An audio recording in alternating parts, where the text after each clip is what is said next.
Hi, this is a great honor to do this on behalf of my Indigenous people and my Cherokee tribe.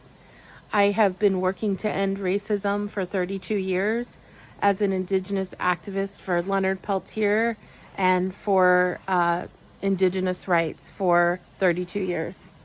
And I am a poet, a spoken word poet, and artist for 32 years. And I also sing, so I am a singer.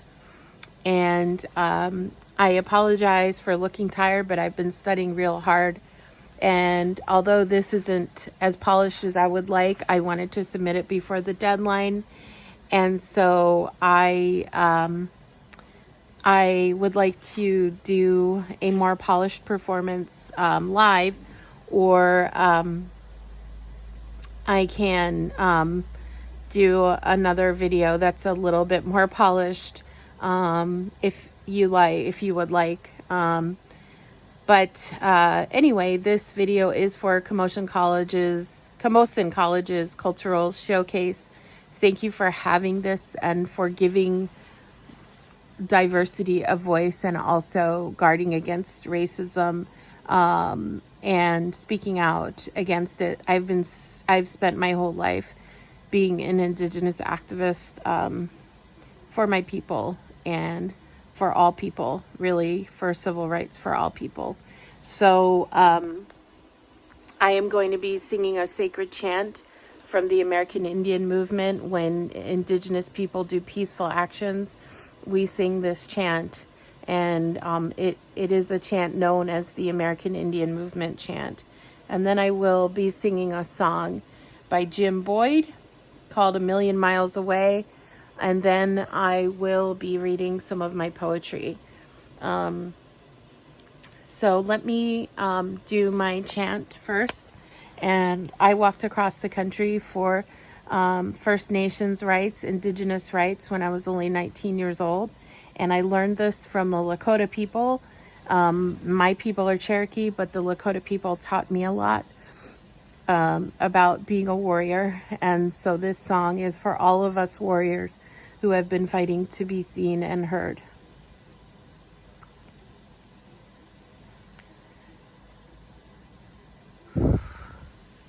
Hey ya, hey hi ya, hey ya, hey hey hi ya, hey ya, hey hey hi ya, hey ya, hey hey hi ya, oh way, oh way, oh. Hey ya, hey hi ya, hey ya. Hey, hey, hi ya, hey ya. Hey, hey, hi ya, hey ya. Hey, hey, hi ya, oh way, oh way, oh. Hey ya, hey, hi ya, hey ya. Hey, hey, hi ya, hey ya. Hey, hey, hi ya, hey ya. Hey, hey, hi ya, oh way, oh way, oh. So I hope you all like that one. The next one is by Jim Boyd. It's called A Million Miles Away, and it's about there's like lyrics in there that are directly about the despair and being voiceless that a lot of Indigenous people often feel. And even when we do try to express ourselves, we're often silenced. And it's about, it just gives voice to the heartbreak sometimes of what it is to be Indigenous. So again, this is by the amazing artist Jim Boyd, A Million Miles Away.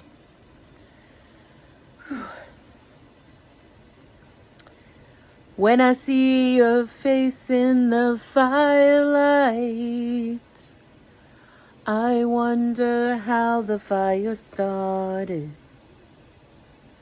Some people might call you pretty, but I'd call you broken hearted. And I've got a map in my pocket that has your name written in blue. And I'll follow you like a river if you'll just guide me through. Let's rent a car and drive it 1,000,000 miles away. Let's start a fire and survive it 1,000,000 miles away. Let's find a storm and ride it 1,000,000 miles away. When I see you dance in the bar light, I wonder when the song will end. Some people might think you're graceful, but I think you're brittle and bent.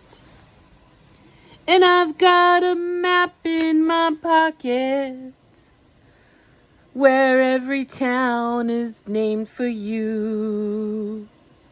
And I'll make a stop in all of them if you'll just guide me through. When I see you read by the candlelight, I wonder if you'll hurt your eyes. Some people like happy endings, but I've always liked a surprise. And I've got a map here in my pocket that shows where Lucifer fell. And you know that I'll fall from heaven if you'll just guide me through hell.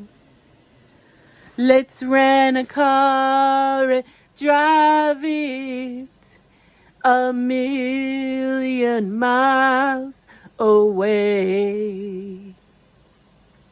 Let's start a fire and survive it 1,000,000 miles away. Let's steal the sun and hide it 1,000,000 miles away. Let's find a storm and ride it 1,000,000 miles away. I love that song, So Pretty, by Jim Boyd. And I hope I could bring some emotion and authenticity to that song. And then I have a poem about the pandemic and some of the pain that I've been through as an Indigenous person, and that a lot of us do go through. But also, this is a poem about being human and about how we're affected by the pandemic and racism in America. And it's called When the World Wakes Up. When the world wakes up, ask yourself if you have learned to be kind. When the world wakes up, are you going to learn to unwind? When the world wakes up, are you going to face your fears? When the world wakes up, are you going to cry those tears? When the world wakes up, will you think about what is holding you back from success? When the world wakes up, can you stop thinking that you are second best? When the world wakes up, will you acknowledge other people's pain? When the world wakes up, will you learn how to heal? When the world wakes up, will you learn how to feel? When the world wakes up, will you learn how to be a human being? When the world wakes up, will you stop being judgmental and mean? When the world wakes up, will you find your true dreams? When the world wakes up, will you find a way to let out that pain and scream? When the world wakes up, will you remember George Floyd?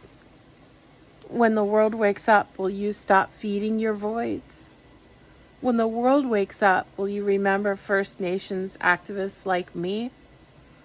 When the world wakes up, will you know that I walked across the country? When the world wakes up, will you know that my feet bled into the ground for Leonard Peltier? When the world wakes up, will you finally let go of that punishing fear? When the world wakes up, will you know that Seattle's tribe has no tribal recognition?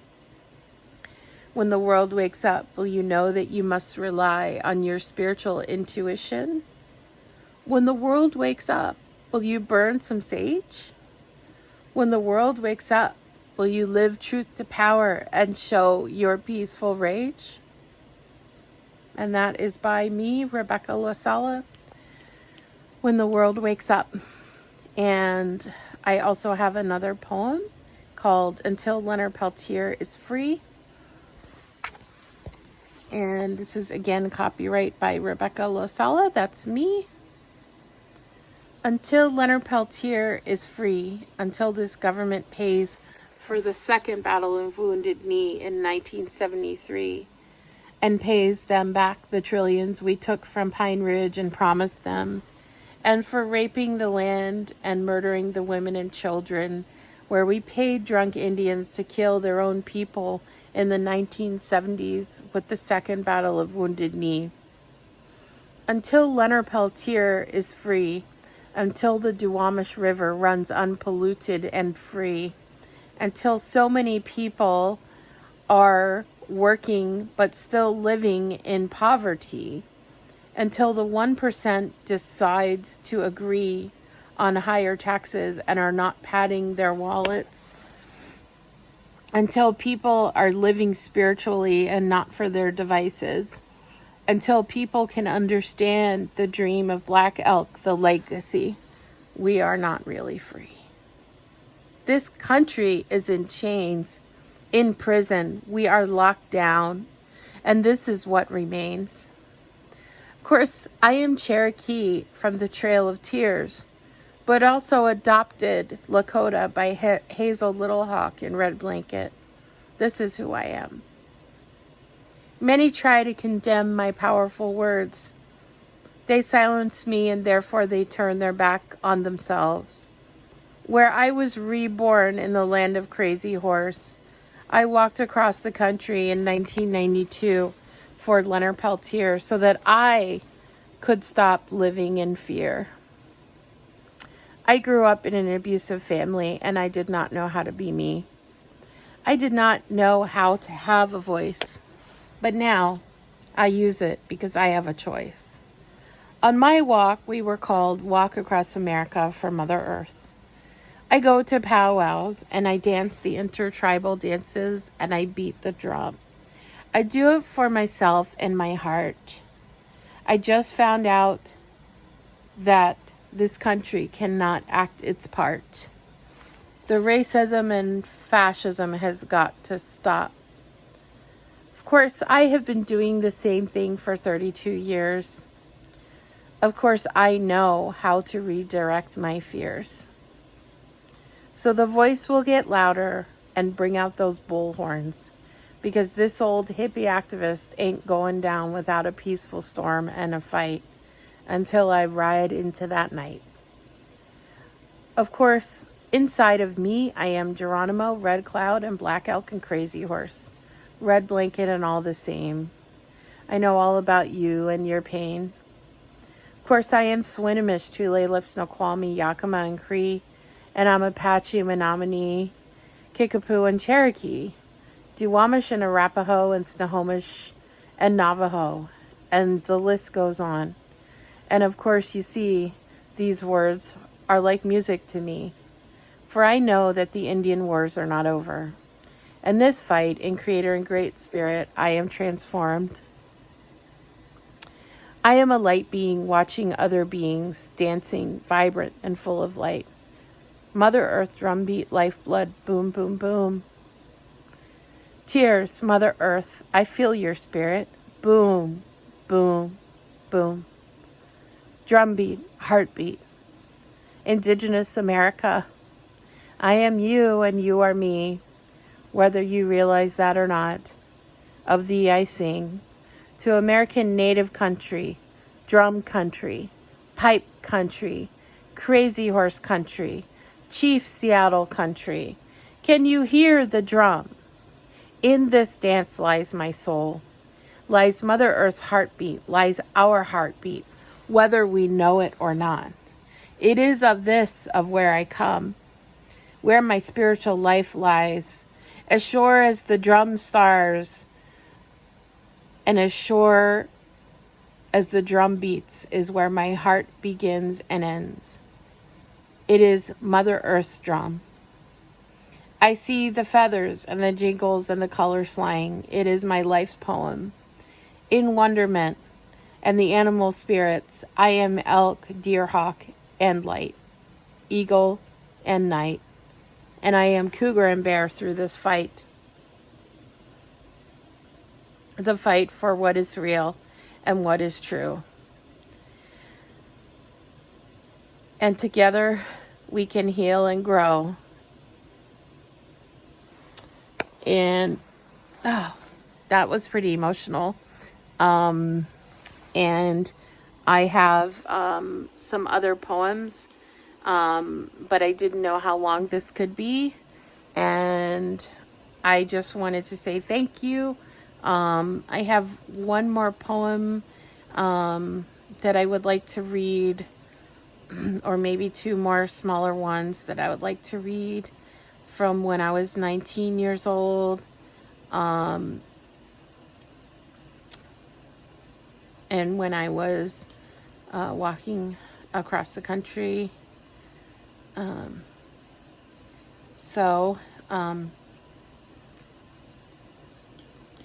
Give me a moment. I am so very sorry. It's been rough with the all the new semester, so I'm kind of tired. Anyway, here is a poem that I really like called Ode to Kansas, when I was walking across the Midwest for Indigenous rights. And it's about me walking through Kansas.